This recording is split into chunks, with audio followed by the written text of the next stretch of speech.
ভয়াবহ এক সড়ক দুর্ঘটনায় মৃত্যু হলো জাতীয় সড়ক নির্মাণকারী বেসরকারি সংস্থার এক ইঞ্জিনিয়ারের এবং আহত হলেন আরও দুজন।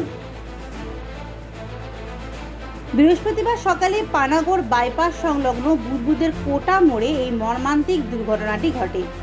স্থানীয় সূত্রে জানা গেছে, বৃহস্পতিবার সকালে একটি পুলিশের গাড়ি নিয়ন্ত্রণ হারিয়ে ডাম্পারের পিছনে ধাক্কা মারে। সে সময় কর্মরত এক জাতীয় সড়ক নির্মাণকারী বেসরকারি সংস্থার ইঞ্জিনিয়ার শুভজিৎ দত্ত জাতীয় সড়ক পর্যবেক্ষণ করছিলেন।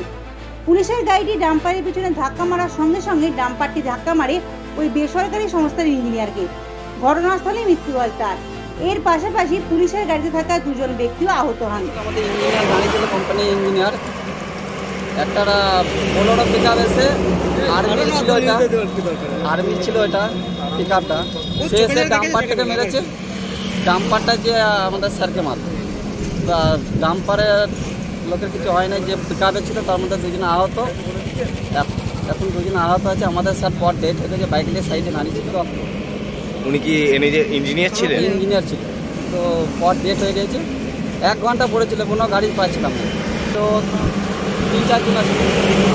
দুর্ঘটনার খবর জানাজানি হতেই ঘটনাস্থলে এসে পৌঁছায় বুদবুদ থানার পুলিশ। পুলিশ এসে মৃতদেহ উদ্ধার করে নিয়ে যায়। এর পাশাপাশি পুলিশ গাড়ি ও ডাম্পারটিকেও থানায় নিয়ে যায় বুদবুদ থানার পুলিশ। পানাগড় থেকে নিজস্ব প্রতিবেদন, সমাজ পরিবর্তনে মানুষ।